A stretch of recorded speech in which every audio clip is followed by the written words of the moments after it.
দুপুরবেলায় আমি একটু ঘুমিয়ে গেছিলাম, তারপরে উঠে দেখি মা একটা আম কেটে দিয়েছে, তো আমটা খেয়ে নিলাম। তারপরে মা বসে গেছিলো হচ্ছে 13টা ফল কাটতে, কারণ 5টা ভাগে ভাগ হবে, তো 13টা ফল যাতে সবাই পেতে পারে। তো মায়ের হয়েই গেছিলো অলমোস্ট, লাস্টে এই আনারসটা কাটছিল। এখানে 5 জনের 5টা পাত্রে ভাগ করে নিয়েছে, আমিও আমার ভাগেরটা নিয়ে নিলাম, আমিও খেতে শুরু করলাম। আর 5 জনের ভাগ বলতে একটা যাবে হচ্ছে আমার জেঠুর বাড়িতে।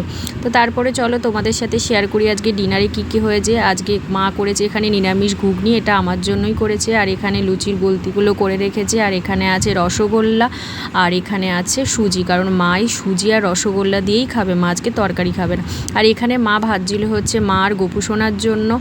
মা যেহেতু 13টা লুচি খেতে হবে, তাই জন্য বড় বড় লুচি তো আর 13টা খাওয়া সম্ভব না, তাই এরকম পুচকার মতো ছোট ছোট করে নিচ্ছিল। মনে দেখে কিন্তু মনে হচ্ছিল পুচকায়। তো এখানে মা গোপু সোনাদের দিয়ে দিয়েছে খেতে। মা সুন্দর করে সব কিছু গুছিয়ে দিয়েছে। এটা যাবে হচ্ছে জেঠুর বাড়ি, জেঠু বড় মা দুজন মিলেই আজকে রাতের খাবারে এটাই খেয়ে নেবে। এখানে সুতো থেকে শুরু করে সব কিছু মা সুন্দর করে গুছিয়ে দিয়েছে। এদিকে আমাকেও আমার ডিনারটা মা সাজিয়ে গুছিয়ে দিয়ে দিয়েছে, তো আমিও খেয়ে নেব।